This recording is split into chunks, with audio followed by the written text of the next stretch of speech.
We're here in Dundee for today's special edition of Coffee Club to speak to a man who started his career here over 50 years ago, and what a career it turned out to be. He won trophies north and south of the border. He became the manager of Scotland as well as managing Celtic. Of course, it's the one and only Gordon Strachan. Bill, we're thoroughly looking forward to this chat. Very much so. He's one of my favourite people in football, really interesting guy. He's got a million stories to tell, and to be here meeting him right in the banks of the Silvery Tay is going to be great fun. It is going to be a very special coffee club. Hello and welcome to this week's special edition of Coffee Club. Myself, Robert Grieve, as ever, Bill Leckie, and our special guest is the one and only Gordon Strachan. Gordon, great to see you. Yeah, I just want to try and tell people, don't worry about me, I'm no homeless. It's just the way I am today. I do have a bed to sleep in tonight. Yeah. We're here in Dundee, we're on the banks of the Tay. Behind us is the grounds where they're going to be building a new Dundee training ground not so long from now. Gordon, you're immersed in Dundee, the club where it all started. Aye. But the technical director of Dundee, tell us about that. I've not got a title, don't I? Technical people, director, no, people just make that up. I'm a bit of a Yoda figure. Looking as well as... Football Club Dundee. Yoda. Yoda. So, Yoda. So, the reason I got up here is Robert in particular knows I'm fixated with youth football, and most people do, because my wife hates it if anybody says, what do you think of youth football, because I spend 3 hours, because he just goes, Christ, I'll just go home now. So I come up here to put a lot of ideas together, not a lot, but things, how to bring up kids and how to bring them up, how to train them, how to work with them mentally, physically, technically, especially. So I got involved with that, which was great, but COVID hit, and then we had to do it with Zoom stuff and all the rest. But after that, I got really close to most people in the club, and then John asked me to step in and help if he could reconstruct all the kind of football side of it. So I did that, and I really enjoy working with everybody and mentoring James McPake in particular, because a younger one, and even now with Tony, just if they need my advice. So what I really do is I give advice to everybody, whether it's sports science, data, recruitment, academies, development squad, but I don't make any decisions. I actually just go, right, this is what I think might happen. Have a think about That's this. very Yoda, isn't it? That is very Yoda. So, That's very Yoda. no, he just floats about Yoda, you know. He just floats about and goes, right. But it takes the pressure. I don't want to make decisions anymore. I want to use what I've learned over the years to help everybody in all these departments. Because I've mainly worked in all these departments, even youth football. I love youth football, the development stuff with Scott Robertson. But I work with the coaches as well and say, try this, try that. And in particular, I like the days when we go out and go, right, we'll work with the kids, you try that, I'll try that, you think about this, and we'll get together after. And so that's what I do, really. And it's a labour I love. An absolute labour I love, only because what happens in football, you get attached to people and you see them growing and getting better. And like all the young kids, like last week we were signing kids that were 15, 16, mums and dads, then you speak to Tony, what do you think of this? I think, okay, then I speak to John, where are we going for next season? And then I go home again, and then I disappear and do other things. Wow. Okay. So Nice. I'm in a great position where I do things. I'm in a fantastic position because a lot of people I've worked with over the years, I can do what I want to do, and I don't have to do anything I don't want to do. I don't have to do anything. Well, you've earned that, haven't you? I mean, because you've been through just about every role there is to have in football, and is it special that you've come back round full? So he slags me off for being old. Yeah. But I'm old enough to remember you when you started playing with Dundee like 50 years ago. Yeah. And is it special that it's back full circle at this club? I don't know, just being still involved and helping and the rest. I was speaking to somebody this morning about it. At this, when you become a coach, your job is to make people better. Yeah. So that's the coaching side. But where I am now is it's great when you see people progress. I'm watching Scott Robertson coming on, I'm watching the players coming on, I'm watching them coming on, and I'm watching the club grow. So I get a real kick out of just kind of help. I've always been like that, even with the coaching. Even we're talking about players that had at Celtic and gone on and doing things. Paul Caddis now, the manager at Hereford, was talking about his debut. Aye. Against Tell us Ronaldinho. about that. I told you just earlier. You need to tell them though. Tell the boys and girls. It's a great story. I gave him his debut. Paul Caddis. Paul Caddis against Ronaldinho, right? It was one of the great Champions League night, and but before the game, because he's putting the team sheets, and Paul, I can see, I look at Paul, and it's like that. He's really stressed, and I was kind of laughing. So the team sheet come and Tommy Burns gave it, and I looked at him and went, "Near Ronaldinho." I said, "You're all right, Paul. He's on 400 quid a week. I don't know what he's on, Ronaldinho." I said, "You're all right. He's not playing Ronaldinho." And Tommy went, "Really?" He said, "Have a look at that. That's his Brazilian name, all the letters there." I went, "Never mind, son, he'll be all right." So, so it's great seeing people progressing, and that's what I like about Dundee. If I see that the Lyle Camerons and Josh and friends and all these guys, even look Graham's out just now and and doing well. So you get a real kick out that, and people going on loan.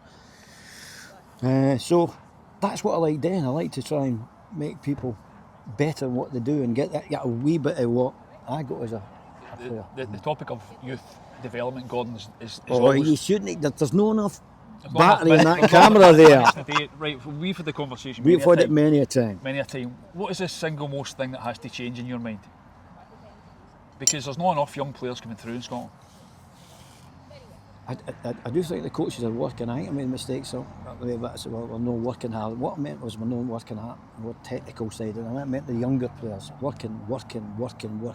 Because you cannot be a player until you master the ball. You become at one with the ball. And I think I said to Robert a couple of times that the ability to beat people or shield to take it away is a problem solver. We need to watch in Scotland. We don't take that because no matter what, Barcelona, Man City, and all the top clubs, everybody where it's sheer power, the centre half beating somebody and taking them out. We don't solve that problem. We want the ball away as quick as possible, so that solves the problem. But it doesn't really, because the ball comes back at you every time.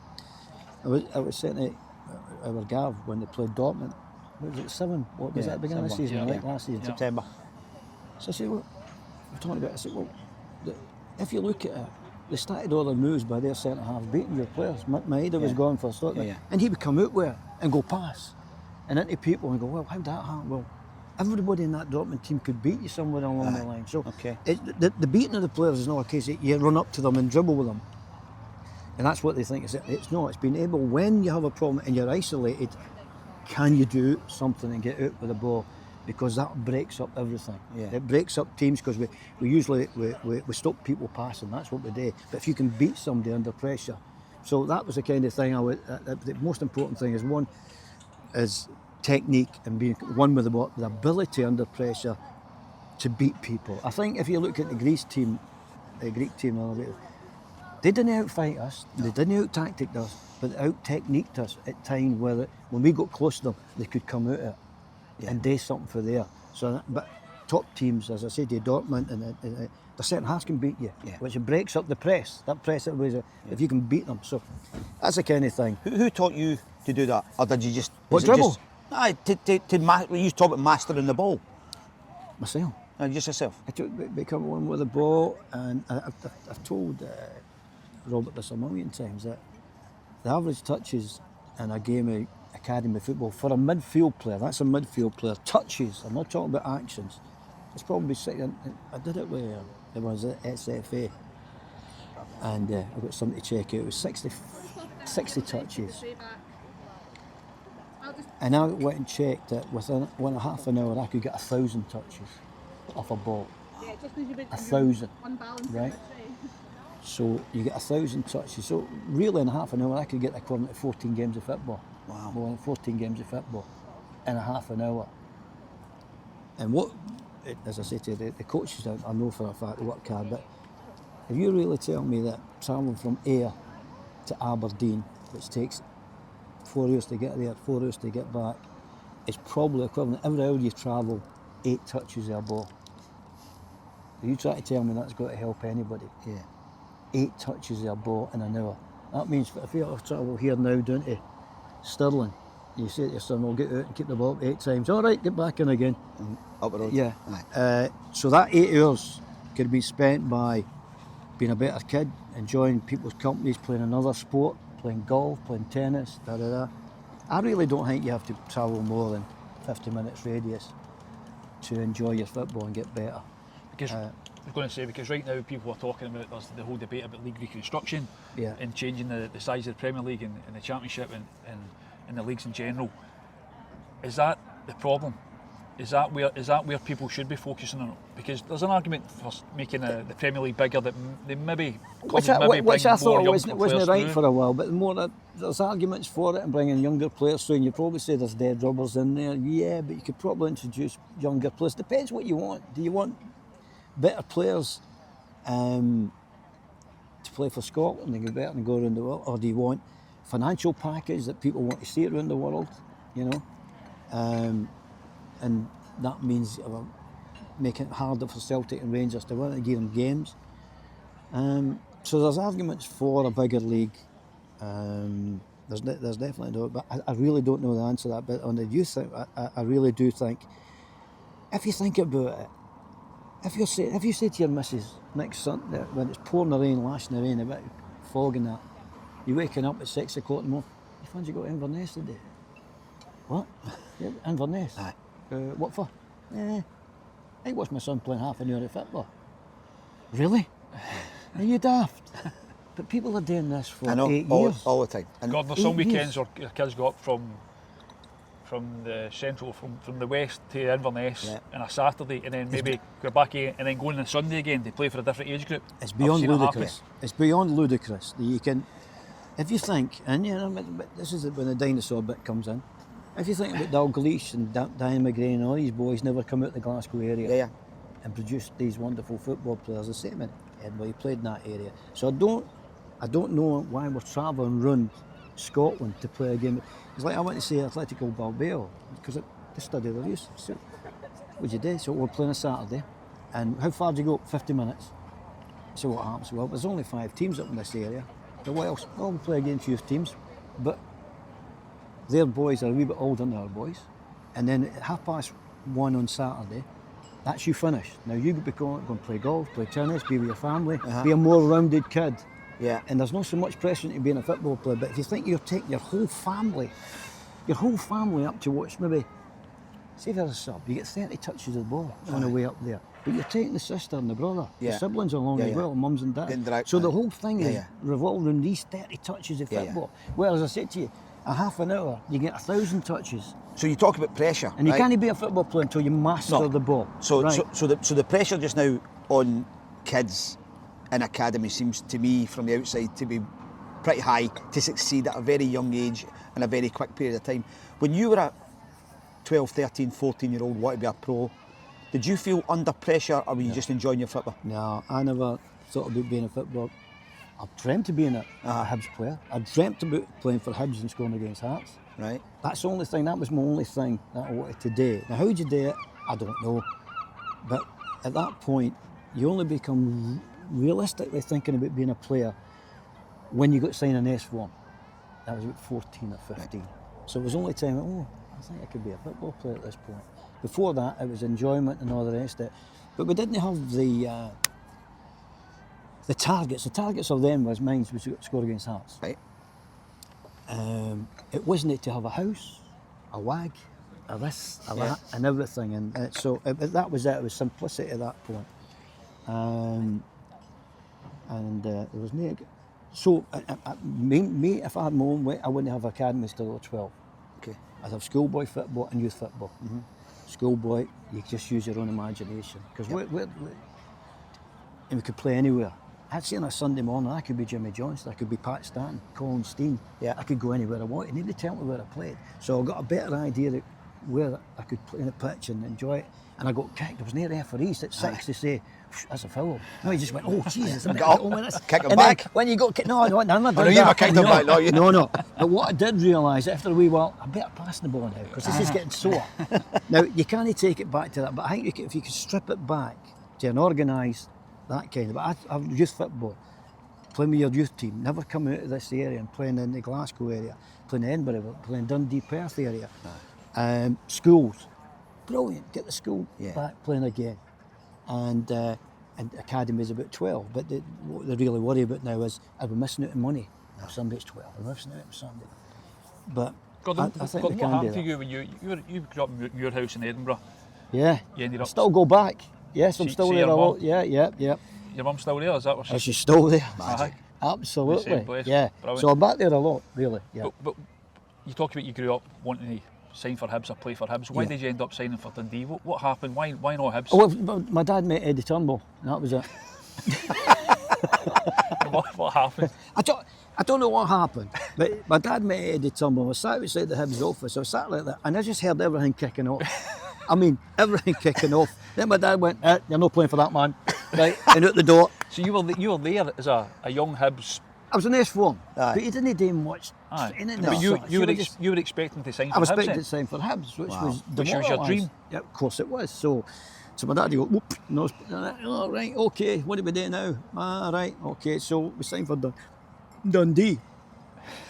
But unfortunately, depends on the way you look at it then. But 2 months before I was going to come full time here, that Man United knocked on my dad's door because I was out playing football, and somebody says, "Your dad's after you." Went, I'm not going home. But then it was about 2 years later I went home, and my dad's sitting with a boy called John Ashton, whose son played in the cup final in '68. 68 European Cup And final. another lad, he said, "You want to sign for Man United?" And just pissed all the rest of it. Right? But we agreed to come to Dundee, so there we are. So in life, it's amazing how it works, because 12 years later I signed for them. You're up there, yeah. After, So why not? Why did you? because I promised to come here. You'd promised to come here. Yeah. Was that something that you decided on your own? Or was that with No, your my dad? dad- Your my dad dad. decided Yeah, my that dad- your both word was. of us, yeah. Now, how? Well, my mum wasn't speaking to. Well, we wouldn't speak to her. She wanted me to stick to my education, Okay. which I was reasonably bright. Right, you know, get that. Have you? So I was reasonably bright, but so that's why we. And is that a big thing for you? Did that become a big thing for you in life then, about sticking to your word and Absolutely principles? not. And, no. I signed for Cologne and changed my mind. Remember, I'd love to see her become principal. I'm a hypocrite many a time. Yeah, because as a football manager, you do things. You go, oh, right, we've got to do this. I'll stand by my rules. Oh, he's a great player. I've got to let him away with a wee bit more. You know, and that's For people that don't know the Cologne thing, yeah. give I've us not been the same since I've left, by the way. No, absolutely not. I've never won anything. No. So what was the story there for people who don't know? Well, I was at Aberdeen, and I basically wanted to go anywhere. For any particular reason? If Montrose gave me enough money, I would have went. Well, everybody knows the reason. I just had enough. Oh, to be fair, I could change my lifestyle. I was quite down at that point. I could change the wages. At that time, I thought it would have changed my life. Yeah. When I look back, no, it wouldn't have. No. Nowhere near it. But that's what I thought at the time. But also, I'd been there for 7 years. I got fed up with it. We're playing Celtic 7 times a season. Yeah. I'm getting fed up, getting kicked up there with Roy Aitken and fighting with this one. Tommy's doing this and that. And actually getting attacked on the pitch, if you remember that. I do I remember was just that, getting yeah. a bit fed up with this. I thought, let's try something, more relaxing. So, and also me and Sir Alex were at it Yeah. all the time. And we just got fed up with each other. Well, last month I spent a morning with him. It was funny. I was trying to tell him some of the things that he'd done. He was in stitches. But anyway, a different thing. Are you friends again? That's as I spent the whole. We went for a bacon roll and all the rest of it. So, You've come to a... absolutely. Good. About 4 or 5 years ago. So we're good. Aye. We're actually good. And do text and phone and things like that. But I promised I'd go and see him, so I went to see him about a month ago. It was a great morning. And so that's why I signed for Cologne. It was 2 clubs I signed for. I signed for Verona in Italy. Hey. I signed a contract with them and so I went to Cologne, just in case one fell through. So as we're speaking, you can talk about principles, man. No, really. You've got to look after your family. Well, joking aside, though, when you look back, we're talking about your amazing career that you had as a player. We'll come into management stuff later, but you did everything as a player. But do you regret that you never, or is there any regret or tinge with any, can you look back in your time that you didn't go and play abroad? Is that something you wish you'd done? No. No? It wouldn't have, if I got the sliding doors thing, and if it went that way, I might have been the Celtic manager, the Southampton manager, cup finals, and all the nice people and great people I've met in a way. Yeah. It was, matter of fact, speaking today, Alex Brooker. Alex Brooker, yeah. So, and he says, well, I said, I've always had this thing of if something, people say, if you come back in another life, who would you come back as? I said, me. I really honestly believe I couldn't have had a better life. And by the way, there's been moments of desperation, sadness, anger, feeling worthless, but I wouldn't have changed it for the world. When did you feel worthless, Gordon? Regularly as a manager and a player. Yeah, well, I'd say regularly. Funny, I was doing something resilience for Northampton University just before COVID, and I said, right, because everybody's talking about resilience, but you have to have resilience and character building. That's why you have to have moments that take you to the depths and come back again. And I thought, I'll write down an A4 sheet of paper how many times I felt that way, and depressed and sad and worthless. So, right, okay. So I thought the A4 sheet of paper would be all right. So I've come to my fourth one, right? I'm only 36. Jesus Christ, miserable.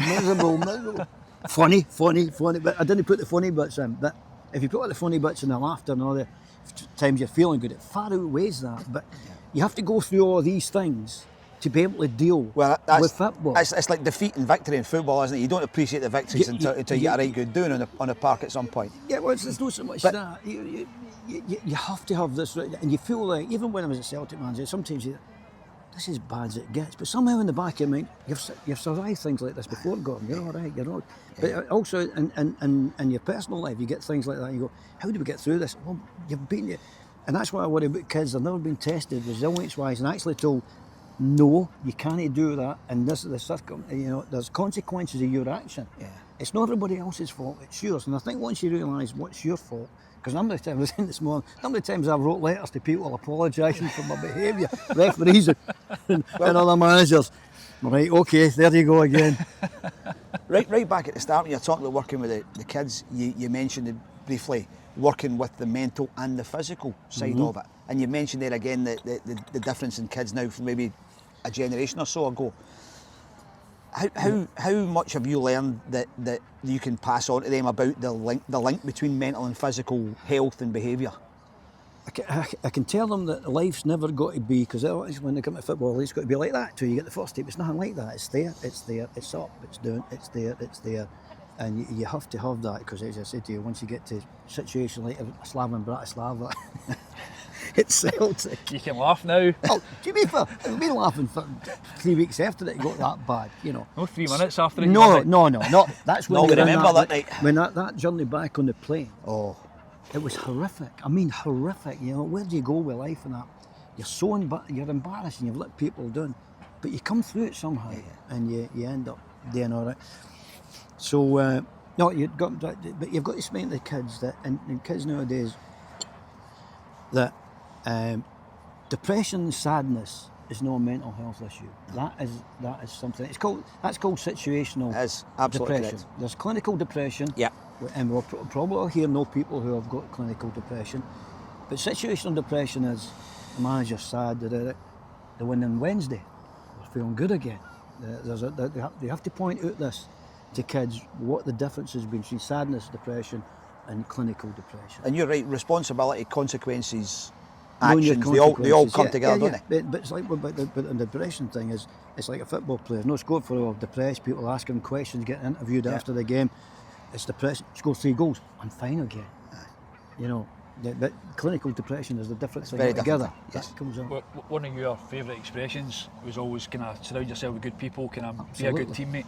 Yeah, that's all you want to be as a player, just to be a good teammate. Because when you finish football, if there's a bunch of mates, like we've got the Gothenburg lads that get together, they get together on this.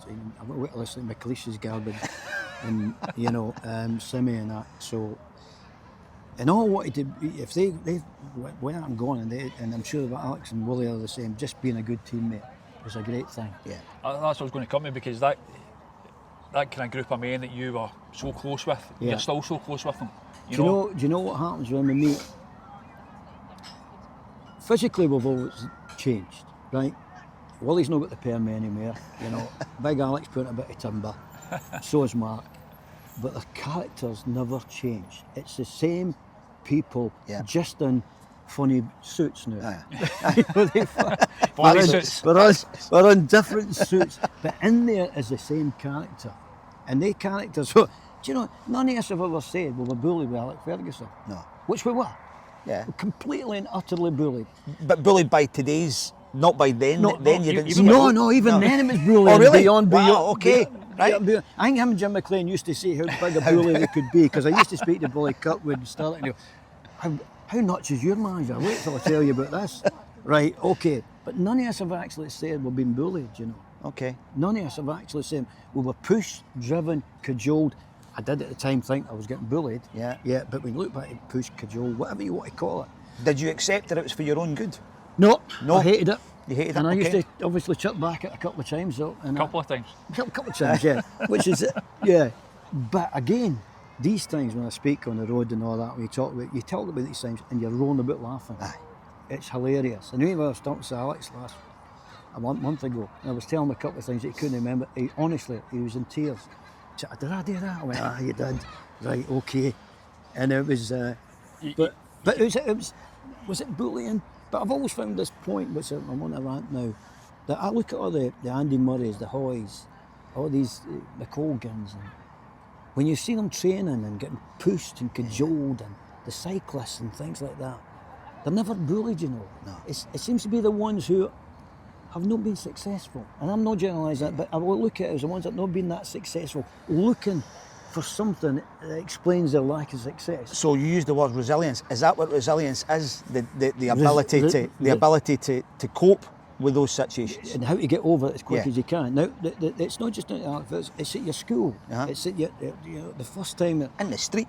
Everything. Aye. You have to stand up. You take a hit sometimes. You get it's so, and it's no nice at the time. No. It really is no nice at the time. You see, at the same time, though, Gordon, right? And you're kind of laughing about it now, and you're saying it was. Well, by the way, I laughed at it a day after it, or no, 2 days no, after, or 3 days. No, exactly. But at the same Yeah. time, you're describing it as being bullying, right? When you became a manager, if I speak to players now But who the way- played for you, Yeah. they enjoy playing with you, and they still talk about you so warmly now.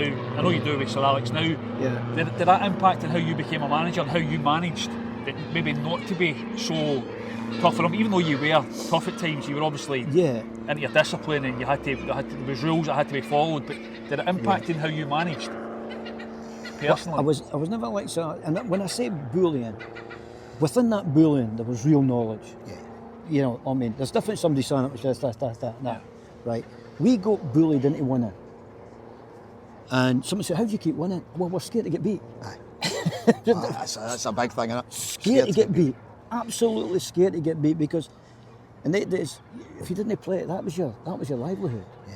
And if you said, right, you're up the stand, right, that means I didn't get my appearance money, I didn't get my bonus, I didn't get this, I didn't get that, I can't But even... did it impact on how you managed, though, Gordon? Because No, as I say, no. speak to Gary Colwell or guys that you played with, they love playing with you. Again, the same thing as I said, this conversation with this morning, that my problem was, my first kind of meeting at Coventry was assistant manager. Big Ron went, you take these kids, you know.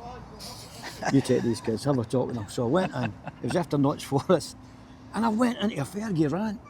I was ending up talking about working doing mines and coals, and you're lucky this and that. So I walked outside, and I went outside, I was like, you remember the boy got Basil Fawlty caught the old granny, and I was like that outside doing it. And I knew then that I could be nobody but myself. Aye, absolutely. Not because players can sniff it, you're trying to be somebody else. Yeah. And people find it strange and a bit weird, because they take a wee while to get you. They're not really sure if I'm serious or not. Because whatever I do in life, I've got to have a laugh. There's two things that have to be about me at the time. Well, three things: my wife, music, and laughing. Yeah. So if I get them, even on the training field, some of the players will tell you, some of the things we've said to each other on the training field, I thought it's hilarious, and I roll about laughing, you know.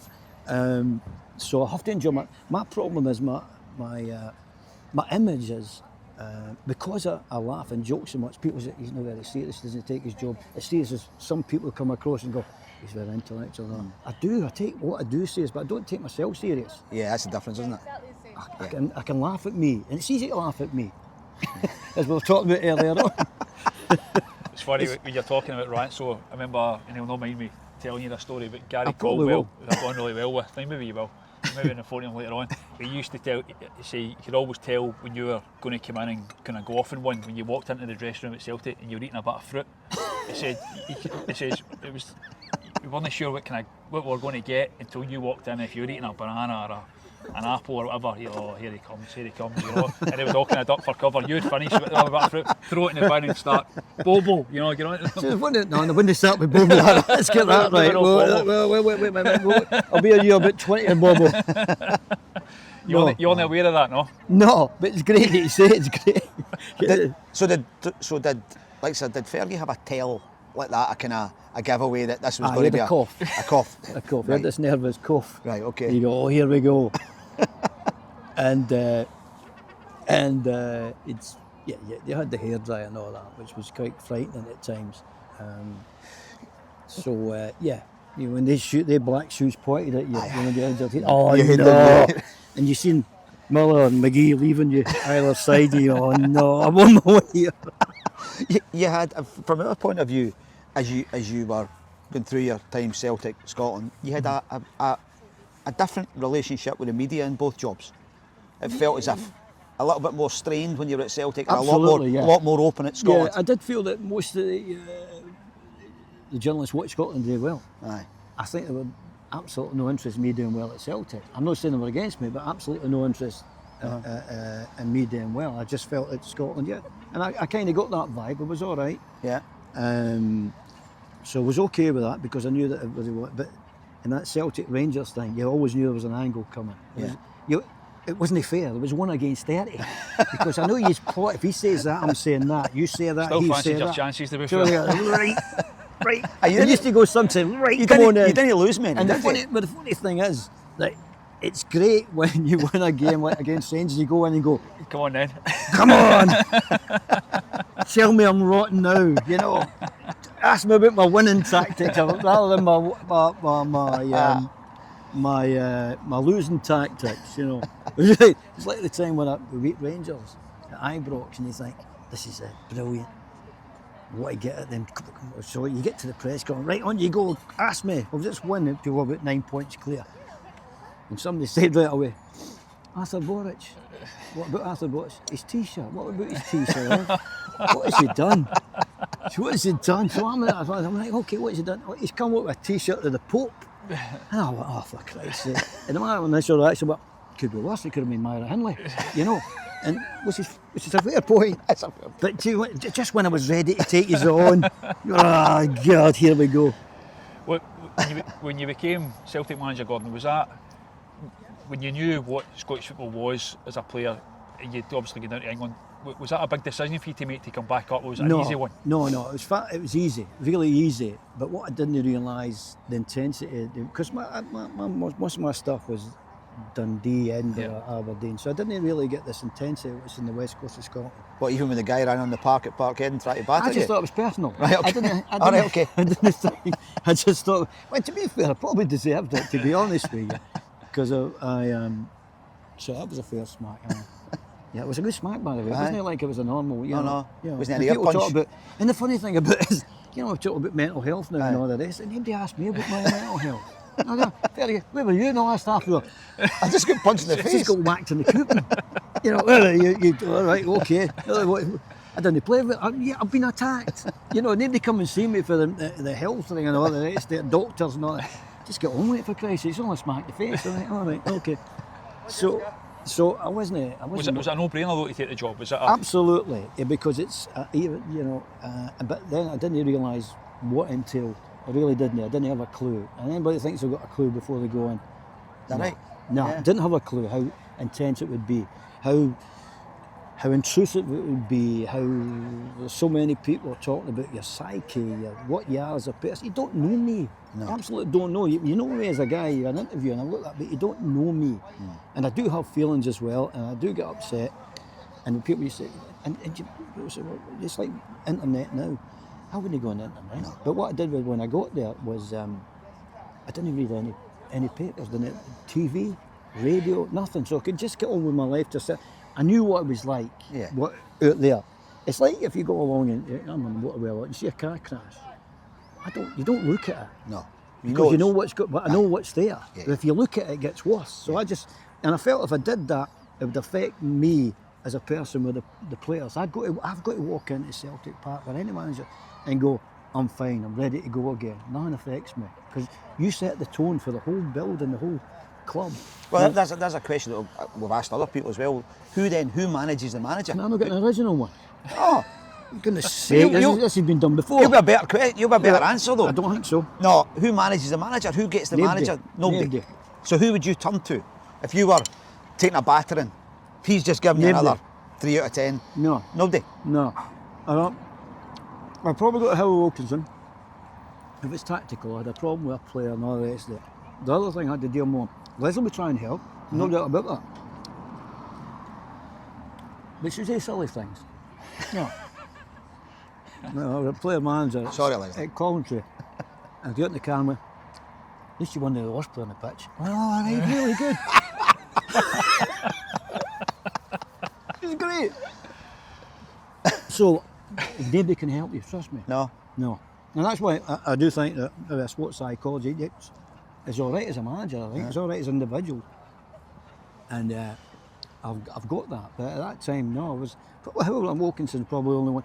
And your mates, just to talk to them. I wouldn't phone up and go, I'm feeling a bit down, can you make me a bit happier here? No, but again, it's about situational